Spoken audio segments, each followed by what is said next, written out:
ओम नमो भगवते वासुदेवाय।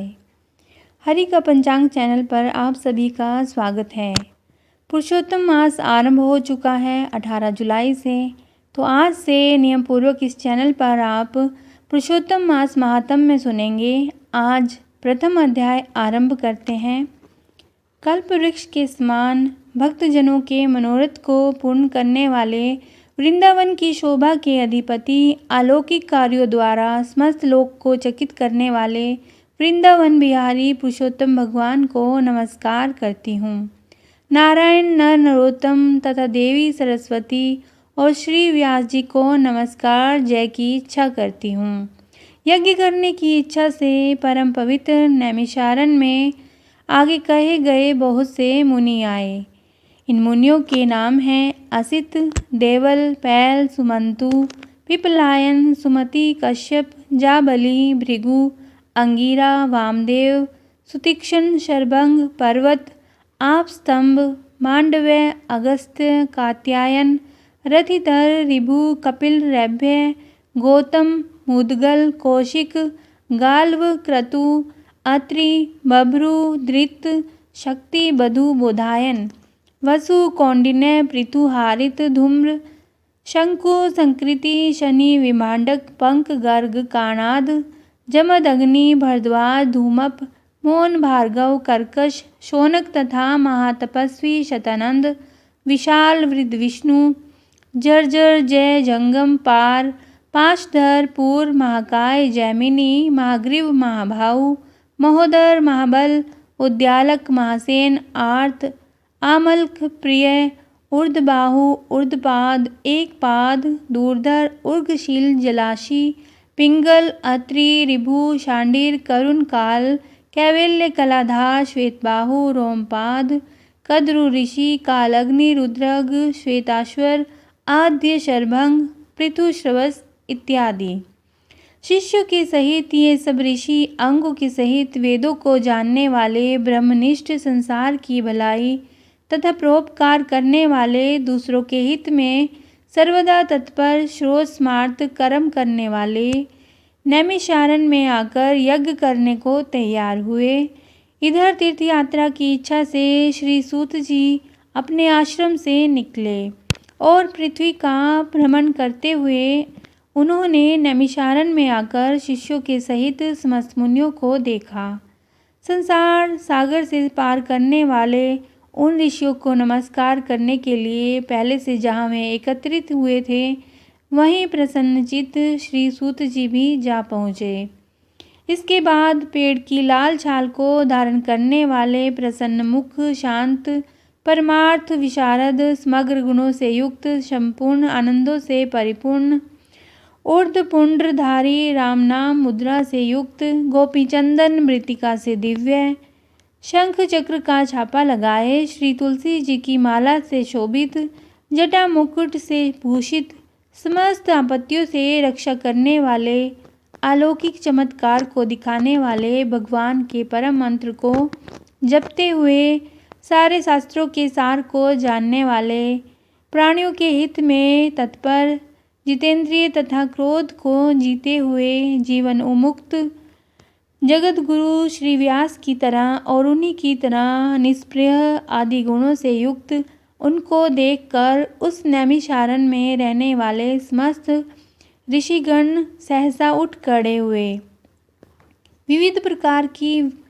अनेक प्रकार की कथाओं को सुनने की इच्छा प्रकट करने लगे। तब नम्र स्वभाव श्री सूत जी प्रसन्न होकर सब ऋषियों को हाथ जोड़कर बार बार दंडवत प्रणाम करने लगे। ऋषिगण बोले, हे सूत जी, आप चिरंजीवी तथा भगवत भक्त हैं।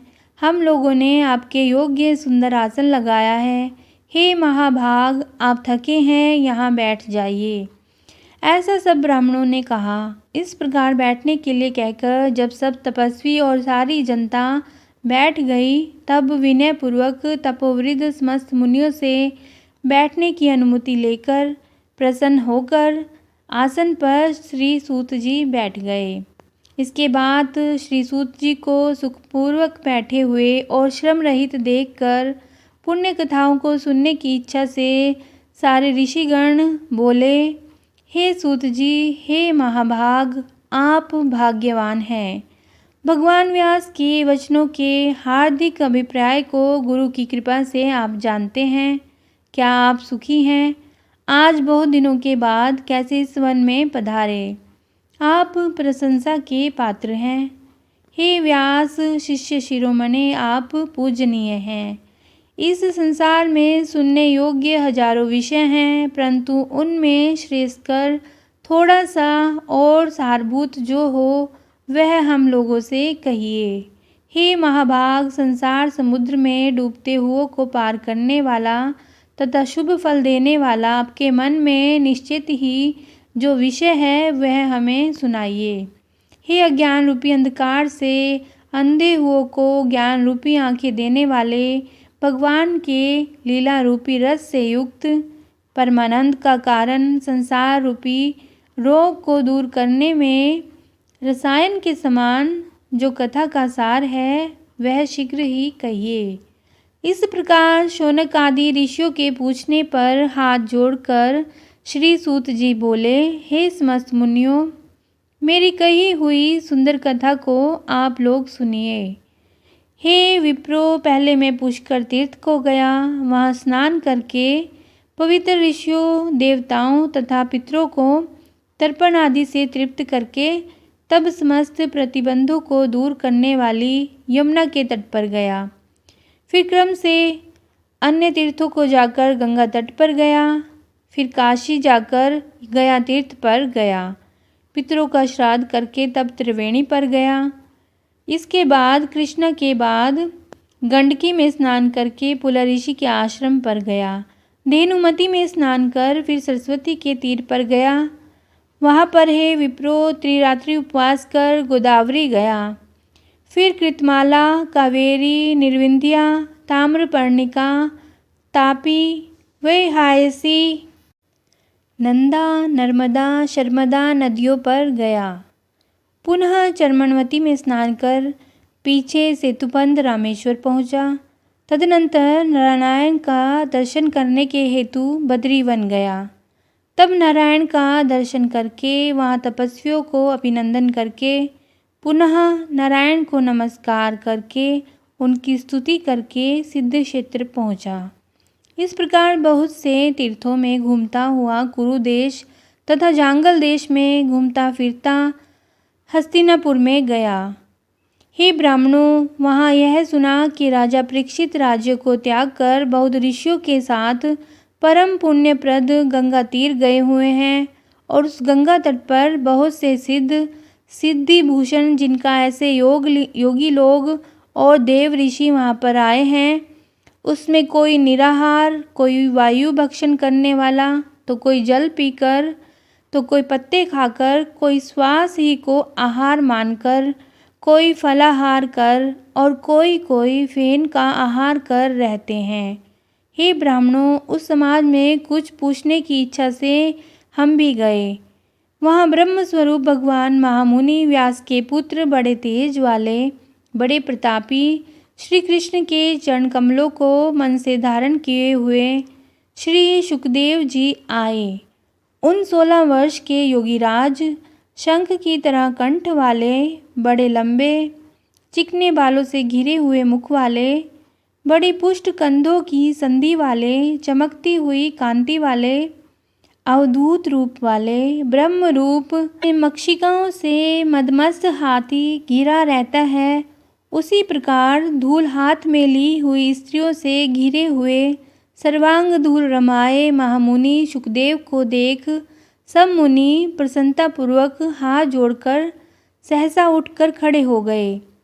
इसी प्रकार महामुनियों द्वारा सत्कृत भगवान शुक को देखकर पश्चाताप करती हुई स्त्रियां और साथ के बालक जो उनको चिढ़ा रहे थे दूर ही खड़े रह गए और भगवान शुक को प्रणाम करके अपने अपने घरों की ओर चले गए। इधर मुनि लोगों ने सुखदेव के लिए बड़ा ऊंचा और उत्तम आसन बिछाया। उस आसन पर बैठे हुए भगवान शुक को कमल की कर्णिका को जैसे कमल के पत्ते घेरे रहते हैं, उसी प्रकार मुनि लोग उनको घेर कर बैठ गए। यहाँ बैठे हुए ज्ञान रूप महासागर के चंद्रमा भगवान महामुनि व्यास जी के पुत्र सुखदेव ब्राह्मणों द्वारा की गई पूजा को धारण करके तारागणों से घिरे हुए चंद्रमा की तरह शोभा पा रहे थे। इसके पश्चात श्री सूत जी ने भगवान सुखदेव जी को जो प्रश्न किया वह आप अगले अध्याय में श्रवण करेंगे। तो अगला अध्याय श्रवण करने के लिए आप हमारे साथ जुड़े रहिए।